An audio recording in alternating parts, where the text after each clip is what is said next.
देखिए इस पर एक क्वेश्चन है, एक क्वेश्चन लेते हैं कंडीशनल प्रोबेबिलिटी में कि two dice are thrown once, two dice are thrown once, find the probability of getting a total of 8 when it is a given that doublet has appeared। ये एक question है। देखिए इसमें दो चीजें हैं। आपको सबसे पहले two dice are thrown once, तो इसके सॉल्यूशन में let S be sample space, so n of S is equal to 36। जब टू डाइस को थ्रो करोगे तो देयर आर 36 आउटकम्स। आपने पढ़ा 1 1 1 2 लाइक दैट, तो ये 36 आउटकम्स होगा। अब आपके सामने दो चीजें, probability of getting a total of 8। आपको किसकी प्रोबेबिलिटी चाहिए? Let E getting total of 8, और ये बोल रहा है इट इज गिवन दैट, जो गिवन दैट है, जो हो चुका, गिवन दैट मतलब हो चुका, डबलेट हैज अपीयर्ड। तो क्या गिवन है आपको कि डबलेट,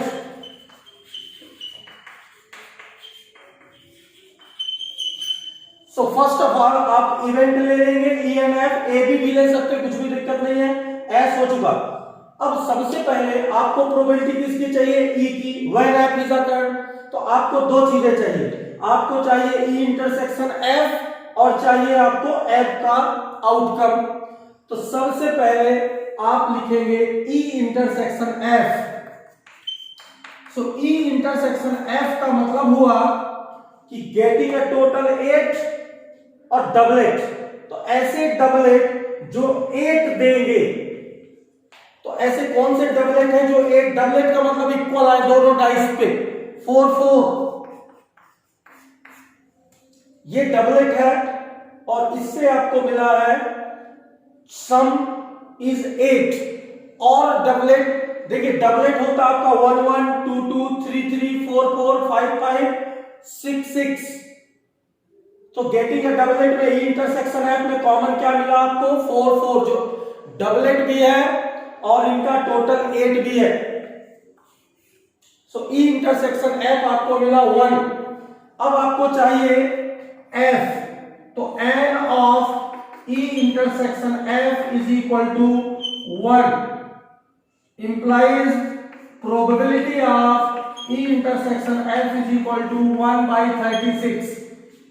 देखिए number of element in intersection F 1, only 1 doublet and whose total is 8, क्योंकि कॉमन चाहिए। ई इंटरसेक्शन एफ की probability n of this divided by n of s, 1 by 36। अब आपको चाहिए f। f का मतलब है डबलेट अपीयर, तो डबलेट में क्या क्या आएगा? 1 1 2 2,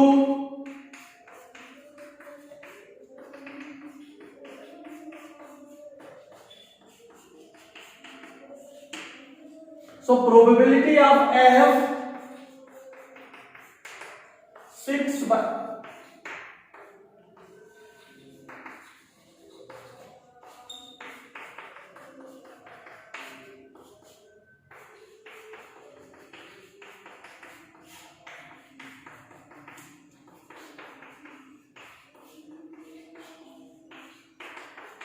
ध्यान दीजिए कुछ नहीं है, सीधा सीधा मामला है। एफ में कौन आएगा?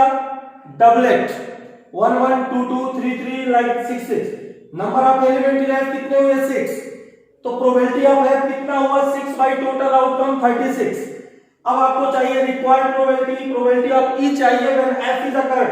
तो फार्मूला इज दिस, और दोनों वैल्यू आप पुट कर दीजिए और आपको आंसर मिल गया 1 बाई 6। ये कंडीशनल प्रोबेबिलिटी का इस तरीके से ये फार्मूला यूज होगा।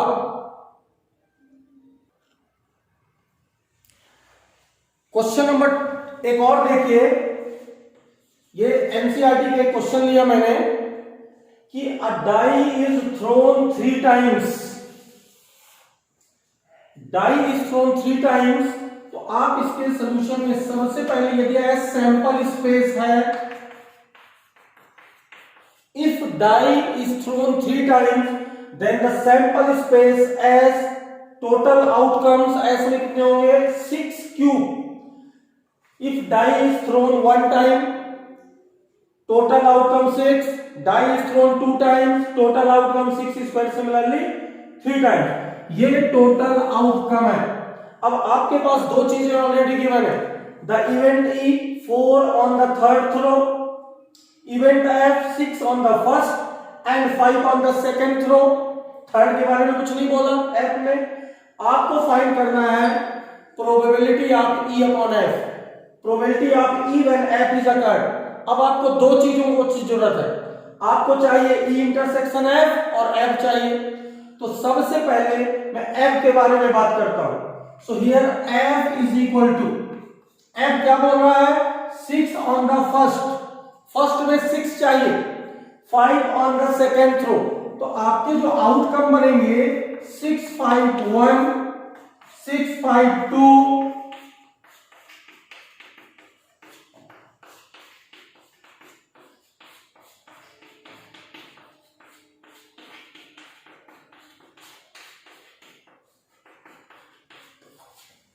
देखिए 6 on the first, 5 on second और थर्ड थ्रो में 1 हो सकता है या 2 हो सकता है, ये फिक्स है 6 5 6 5 1 2 3 4 5 4 दो बार हो गया 5 6।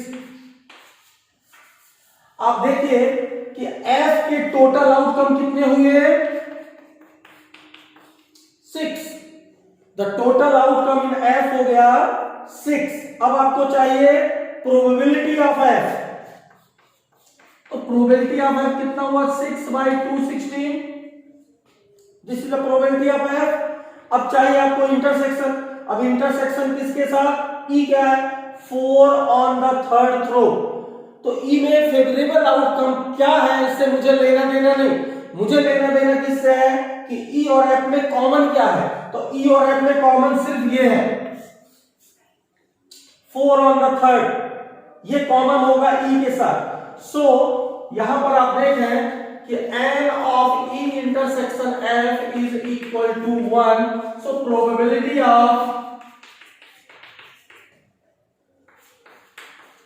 दैट, सो टोटल नंबर मतलब दोनों में कॉमन आउटकम क्या हुए ओनली 1, दैट इज 6 5 4। हमको ई के फेवरेबल आउटकम की जरूरत नहीं है, हमको चाहिए ओनली कॉमन, एफ पूरा चाहिए और इंटरसेक्शन चाहिए, ई और एफ का इंटरसेक्शन। अब देखिए प्रोबेबिलिटी आप आ गई, नाउ रिक्वायर्ड प्रोबेबिलिटी।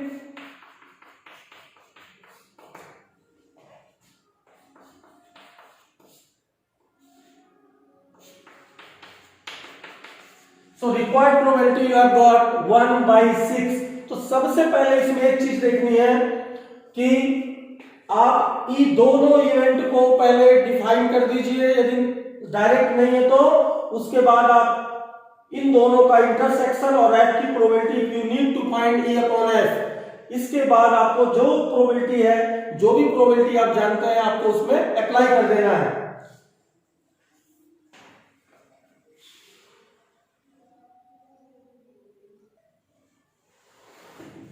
देखिए क्या इंपॉर्टेंट क्वेश्चन है,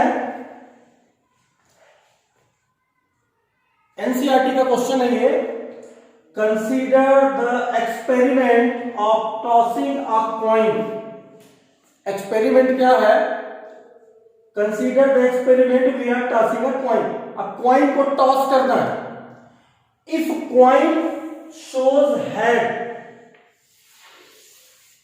अब आपने कॉइन को टॉस किया और हेड आ गया। If it shows head toss it again, head आया फिर टॉस कर दीजिए उसी कॉइन को। Otherwise but if it shows tail then throw a die. लेकिन जैसे आपने कॉइन को टॉस किया और यदि टेल आया तो टेल आने के बाद डाई उठा के थ्रो करनी है, कॉइन को दोबारा टॉस नहीं करेंगे इफ इट शोज टेल। ये एक एक्सपेरिमेंट है, ये करना है। उस एक्सपेरिमेंट के बाद अब दो इवेंट हैं, find the conditional probability of this event die shows number greater than 4 इसको मान लीजिए ई, ये हो गया आपका E. What is the event E? जो आपको चाहिए, find the probability that die shows number greater than 4। Given that मतलब हो गया, क्या हो गया? There is at least one tail, there is at least one tail, कम से कम एक टेल आई है, एफ हो गया।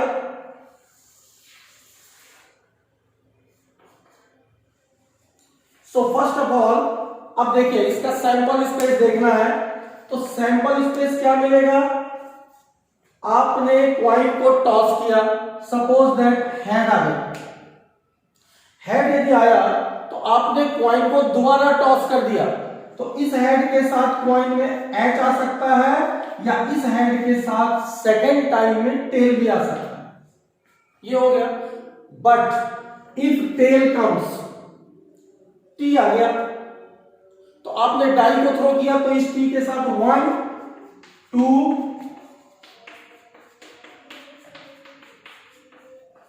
ये आ सकता है। अब ये आपका सैंपल स्पेस है। अब सैंपल स्पेस में कितने 1 2 3 4 5 6 7 8 जो भी है। अब ध्यान दीजिए, अब मुझे चाहिए ई और एफ का इंटरसेक्शन चाहिए, और एफ तो पूरा पूरा चाहिए। There is at least one tail, तो एफ में क्या क्या आएगा? एट लीस्ट वन टेल में ये आएगा, ये भी आएगा, और ऐसे पूरे आएंगे। अब आपको चाहिए प्रोबेबिलिटी ऑफ एफ। अब एफ की प्रोबेबिलिटी चाहिए डिनोमिनेटर में आपको, तो एफ की प्रोबेबिलिटी मतलब इधर दिस और दिस और दिस, तो इसका मतलब है आप एच टी की प्रोबेबिलिटी ऑफ एच टी और के लिए प्लस होता है, प्रोबेबिलिटी ऑफ P1 और प्रोबेबिलिटी ऑफ P2 और प्रोबेबिलिटी ऑफ P6, इसकी प्रोबेबिलिटी और इसकी एटलीस्ट वन टेल एफ होगा एफ की प्रोबेबिलिटी में। अब एच टी की प्रोबेबिलिटी कितनी? 1/4। एच टी की प्रोबेबिलिटी 1/4, 10th के बच्चे को मालूम है। T1 की प्रोबेबिलिटी, टी की प्रोबेबिलिटी 1/2, 1 की प्रोबेबिलिटी 1/6, इसकी प्रोबेबिलिटी हो गई 1/12, और ये भी 1/12, ये भी 1/12 और ये भी 1/12। ये 1/12 6 टाइम्स आएगा, 1 2 3 4 5 6। आंसर आया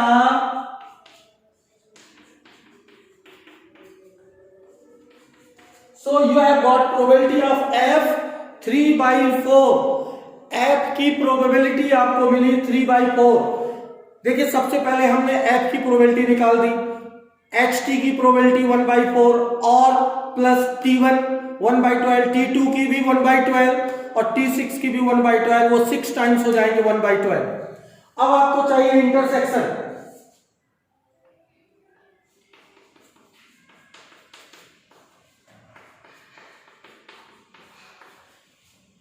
E और F का जो इंटरसेक्शन होगा वो होगा T5, T6। क्यों? E क्या है? Die shows number greater than 4। Sample space ये है, नंबर ग्रेटर देन 4 में ये दोनों आएंगे कॉमन। F में ये है, इसके साथ ये दोनों कॉमन निकल गए, E और F का कॉमन आ गया T5, T6। Now you need to find probability.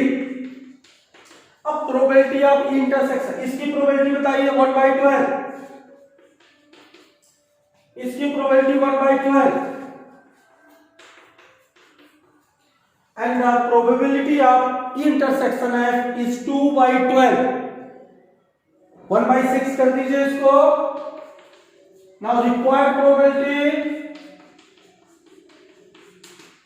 Probability of E intersection F जो होगा वो फार्मूले के हिसाब से ऊपर ये रहेगा 1/6 और डिवाइड बाय रहेगा यहां से 3/4।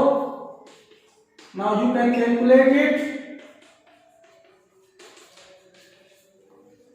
2/9। सो आपने देखा कि हम ई और एफ को डिफाइन करें तो कोई बहुत बड़ी बात नहीं है और बहुत आसानी के साथ प्रोबेबिलिटी निकाली जा सकती है। So this is the probability of E when F is already happened. E का मतलब die shows number greater than 4, F का मतलब एटलीस्ट 1 टेल। ये एक इंपॉर्टेंट क्वेश्चन है, ये बोर्ड में एक बार पूछा भी गया है, एनसीईआरटी के एग्जाम्पल में दिया हुआ है, तो आप इसको देख सकते हैं।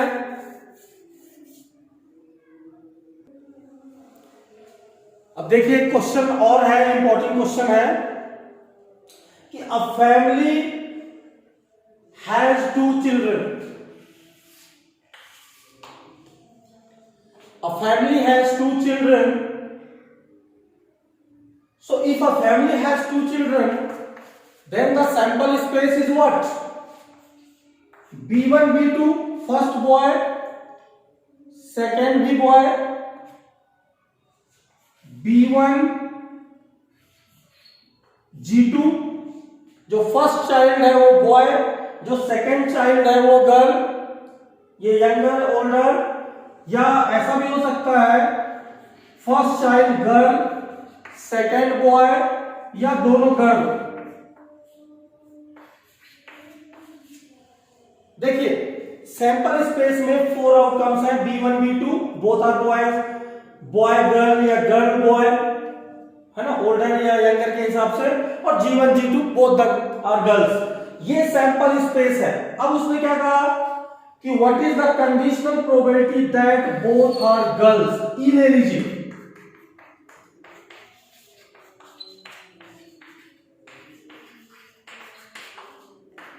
एफ गिवन दैट हो चुका, क्या हो चुका, एटलीस्ट 1 इज अ गर्ल।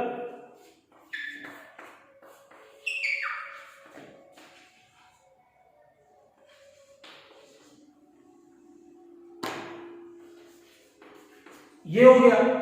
अब देखिए चलिए एक एक काम, एफ तो हो गया आपका, इवेंट हो गया, आपको चाहिए एफ पहले, at least 1 is a girl. At least 1 is a girl में एफ में क्या क्या आएगा, कम से कम एक लड़की, तो कहीं भी लड़की को लेना है, ये आया।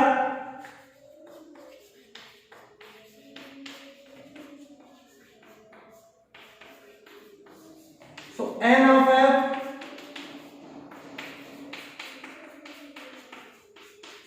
आपने देखा प्रोबेबिलिटी आ गई इसकी एफ की 3/4, क्योंकि टोटल आउटकम 4 है, फेवरेबल 3। अब आपको चाहिए कॉमन, ई क्या है, बोथ आर गर्ल्स, एफ क्या है, कम से कम एक गर्ल, तो ई इंटरसेक्शन एफ क्या हुआ,